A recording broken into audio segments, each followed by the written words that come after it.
Hi everyone, welcome back to my YouTube channel. Today's class is on naturalism, philosophy of education. And before this, in the previous classes, we have discussed idealism and realism. Please watch the videos, and if you are new to this channel, please subscribe and also press the bell icon so that you get every videos on time. So today in this video, we will learn the meaning of naturalism, the exponents, metaphysics, epistemology and axiology, fundamental principles, aims of education, curriculum, methods of teaching, role of teacher and students, discipline and school. So let's start. Naturalism as a philosophy of education was developed in the 18th century. Jean-Jacques Rousseau is considered as the father of naturalism. Rousseau in his book Emile advises to follow the nature. According to this philosophy, nature is the ultimate reality. There is nothing beyond, behind, or other than nature. This nature we call is also termed as material. So do not get confused here. Nature or material is the same thing and the ultimate reality according to this philosophy. So the watchword of naturalism is back to nature. They basically want to bring back the children to the nature from the artificial traditional school system. The main element of naturalism is nature. The naturalists do not believe in spirituality or supernaturalism. Human life is the part of the scheme of nature. Nature alone is the source of knowledge. Naturalism is against the traditional system of education. By traditional system of education, we mean the education where the teacher is the center. He comes to the class and delivers lecture, least bothering about the students' needs and interest. It is where you have to follow some prescribed syllabus and the focus is mainly on the mastery of the subjects. However, naturalists are opposed to this system. They want to provide maximum freedom to the children and believe that education should be according to the nature of the child. In naturalism, efforts are made to develop the personality of a child in order to make him a natural man. Here is a definition of naturalism given by James Ward. Naturalism is the doctrine which separates nature from God, subordinates spirit to matter, and sets up unchangeable laws as supreme. Now, let us look at the exponents of naturalism. Exponents means people who supports an idea. So these are the people who supports naturalism. Rousseau, Aristotle, Darwin, Montessori, Rabindranath Tagore, Bacon, Comte, Hobbes, Landmark, Huxley, Herbert Spencer, Bertrand Shaw, Aurobindo Ghosh, and Samuel Butler. Now let us look at the metaphysics.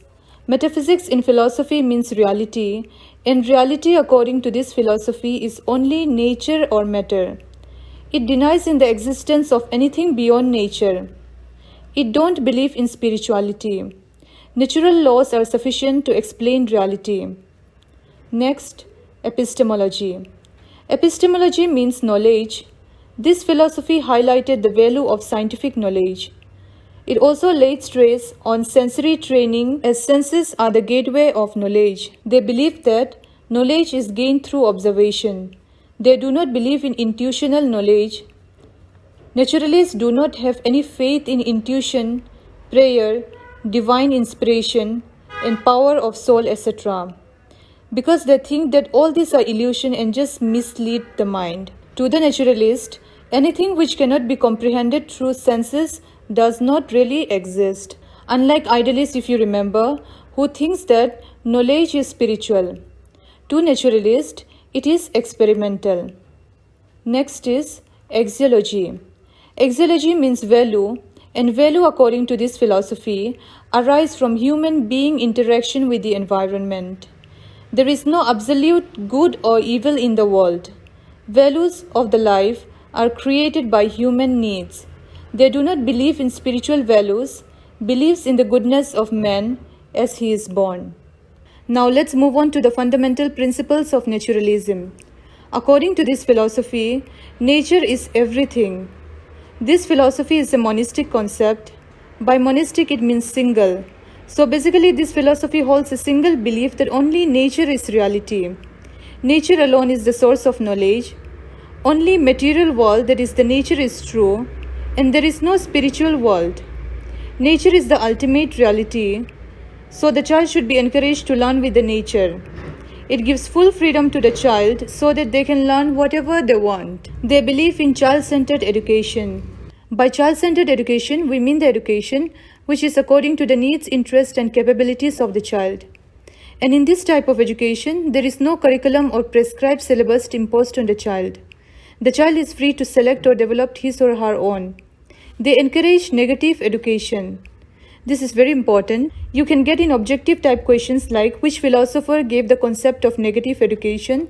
So it is Rousseau. Or which philosophy encouraged negative education? The answer is naturalism. So I'll tell you what does this negative education means. Negative education is said to be an education which is very harsh and the students are exposed to all forms of education.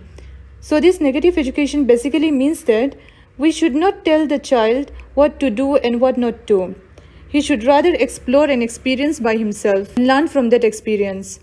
For example, if the child puts his hand into fire, the parents should not stop him and let him burn his hand and learn from that experience. They believe that in that way his senses will be developed, and the next time he sees fire, he will know that it is painful and he will refrain himself from touching it again. Hence, they encourage the negative education and discourages the traditional teaching, which is teacher-centered.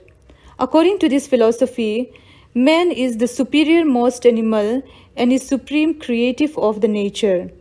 They believe that the present life is not an image of any other life but the real life and must be made happy and comfortable. Reality, according to naturalism, is of external nature only. All objects are born or made out by the nature and ultimately disappears in the nature. And the laws of external nature never change. Naturalism do not believe in the existence of God. God, soul, mind, heaven and hell, prayers are just illusion to this philosophy. Now let us move on to the aims of education. The aims of education according to this philosophy are to develop individuality, to develop the individual in the natural setting, to enable the child to express himself, to realize his own interests, needs, capabilities, and self-preservation, which means that education must acquaint the learner with the laws of health and enable him to earn a living. Next aim of education is to enable the students to attain present and future happiness, to enable him to adapt and adjust to the environment, autonomous development. This basically means that aim of education is to enable the students to develop by them, make their own decisions and choices rather than being influenced by someone else. Next, to make the human machine as perfect and efficient as possible. Human machine because some naturalists consider man as machine, which is a part of the huge machine of the universe, and thus the aim of education is to make that machine perfect and efficient. Next is to equip the individual to struggle for existence and thus to ensure his survival. Now, coming to the curriculum. In this philosophy, there is no fixed curriculum. Every child is given the right to determine his own curriculum. The curriculum should be designed according to the basic instinct, aptitudes and tendencies of the children. Main subjects are games and sports, physical education and health training. The curriculum should be correlated to the life around. They emphasized on learning science, that is chemistry, zoology, physics, because the naturalists believe that it is through science the mysteries of nature are revealed. Mathematics and language are taught as much as they are helpful and necessary to understand science.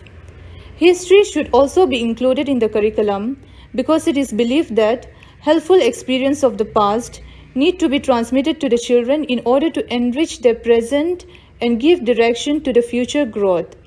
Classical music and classical painting do not interest the child and as such find no place in the curriculum of naturalism. Also, no importance is given upon religious and spiritual subjects. Now, let us move on to the methods of teaching. This philosophy emphasizes learning by doing, so rather than teacher coming and giving lectures, the children should learn themselves directly, experiencing from the environment through observation, play-way method, Dalton method. Now, this Dalton method is basically a method in which people walk at their own pace and receive individual help from the teacher only when it is necessary. Students, what they do is and are responsible for finishing the work on their syllabus or assignments. Students are also encouraged to help each other with their work. Next is Montessori method. This is a method which is basically on self-directed, hands-on learning and collaborative play. In Montessori classroom, children make creative choices in their learning, while the classroom and the highly trained teacher offer age-appropriate activities to guide the process. Next is heuristic method. In this method, the students are independent discoverer, and no help is provided by the teacher. In this method, the teacher sets a problem for the students and then stands aside while the students discover the answer by themselves. And they have negative method. Negative method, as I have already explained to you previously, is a method where the pupil is not told as to what to do or what not to do. He experiences himself and learns from that experience. Now, coming to the role of teacher. A naturalistic teacher must acquaint the children with their natural environment. They believe that nature is a supreme teacher. Teacher's presence is necessary, but his interference should be minimum. The teacher's role is to set the stage for the child and let the child learn himself. The teacher is an observer or a guide. Next, role of students. The student must learn directly from the nature through personal experience. Their role is to explore, to submit themselves to the environment, to determine his or her own role. Now let us look at the discipline. Naturalism do not believe in imposing any external discipline on the children. The only discipline is the discipline of natural consequences. Freedom is the slogan of naturalism, and there is no punishment. Now, coming to the last slide, that is school. Naturalism attaches less importance to the existence of formal school and textbooks because they believe that it hinders the natural development of the children. School should be flexible organization. Its environment should be completely free. Rousseau said that everything is good as it comes from the hands of the author of nature, but everything degenerates in the hands of man. This kind of quotation are very important. Sometimes they just pick a quotation from any philosophy and ask you to write the perspective of that philosophy in subjective form. So it is better to remember which philosopher said this or from which philosophy it is. According to this philosophy, nature is the best school and the students should themselves govern the school. So that was all on naturalism. I hope you liked the video, and if you do so, please like, subscribe and also share as much as you can to all the educational group, be it students, people who are preparing for NET, MET and MA education.